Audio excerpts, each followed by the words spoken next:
morning, students. So this is a revision session for living things and non-living things. The chapter is included in your periodic exam, PT1 for EVS. So we'll quickly go through the chapter and yeah. So let's start. Okay, the chapter we've done this before, so we'll be doing a quick revision here. Okay, there may be one or two videos regarding this chapter, so don't worry.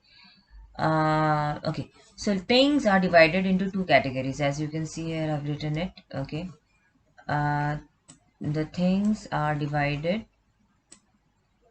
always divided into two categories.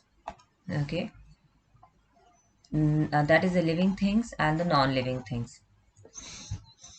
The non-living things are further divided into two categories: natural things and man-made things. Okay, so if I ask you, tell me one non-living thing which is natural. It can be sun, it can be moon, or it can be stars. And if I ask you non-living things man-made, then it could be buildings, cars. A lot of things are there which are non-living things and man-made. Living things are all coming under the category of natural, okay, which includes, basically it includes animals, plants, and it also includes animals, plants, and humans, right? All right, let's go on to the next now. Let's see. So after this, the chapter explains the differences between the living and the non-living. So we are going to see each difference again. So as I've explained you that the living things are moving. Okay, we have gone through this, and this is also called as locomotion. Okay, these are the important terms that you need to know for the exam point of view. Animals use different type of moving. So if I ask you that, give some examples of movements in animals, then it could be either running, jumping, walking, etc. Right? Now let's go to the next part here. Yeah. So they say that plants don't move from one place to another. However, they do feel some movement. They do feel some touch. Okay, and the example of that is plant called mimosa, or we also called it touch me not plant. Okay, touch me not plant, as I showed you in the videos before, that when you touch the leaves of these plants, what happens is the leaves are closing, and the sunflower plant is always facing towards the sun. Okay, then you have living things grow. So yeah, like humans, they give birth to the babies and then they grow. First you are a small child, and then you grow up, you become a teenager, then you become an adult. Okay, so all the living things are growing. Okay, a chick grows into a hen. Okay, but obviously a non-living thing will never grow. Then we can talk about living things reproduce. Okay, as I explained to you before, that all the living things are giving the birth.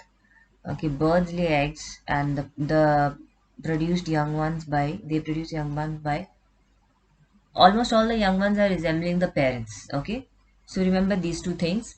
And this capability of the living things to produce babies of their own kind is a process which is called as reproduction.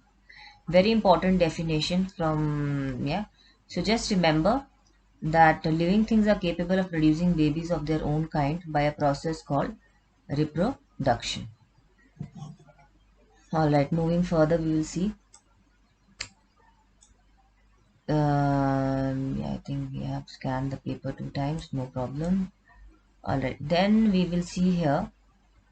Living things, they need food. Okay, so obviously, if you don't get food, then you can't survive. So all the living things, they need food. But here I have also explained you before that plants produce their own food. Okay, plants are capable of making their own food, and that is why they are called as producers. Okay, because if you see any plant, okay, then the food is prepared inside the plant. Okay, it's not like the plant has to go inside a kitchen and then prepare its own food and then eat it up. No, if this is say a flower or flower plant, then this will make its own food, okay, through the process of photosynthesis. and because it is making its own food inside, then that's why it's called as producers. Okay, but what about humans? Humans and animals. Okay, we need food. Animals obtain their food from plant or other animals to live. Be careful about this. Okay, that animals obtain their food from plant or other animals to live.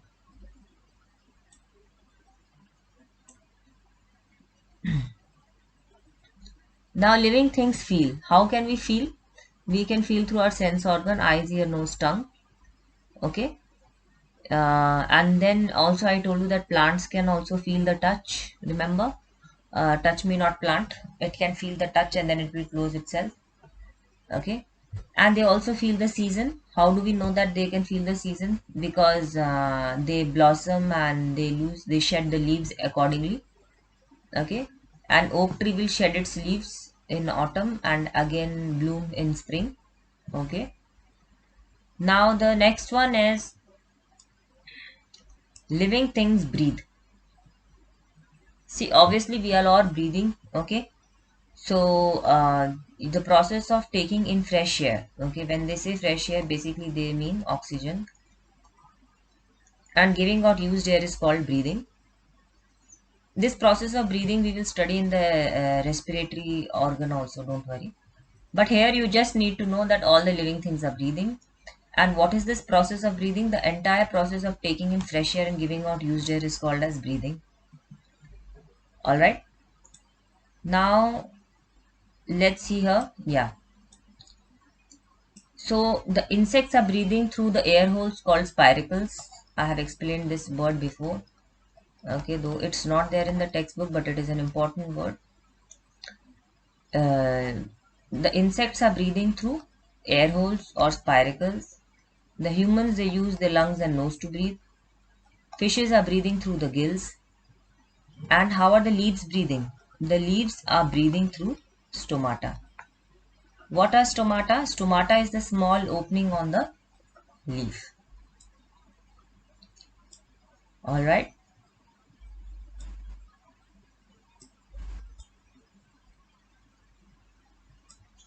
Now let's see here. Difference between living and non-living. Living things, they can move from one place to another. Non-living do not move. They grow up to a certain height, do not grow. They reproduce, they do not reproduce. Need for energy and growth, they don't need food. Living things can feel the change, they cannot feel the change. They can breathe and they cannot breathe. Okay. What I'll do is, I will also go through this exercise here.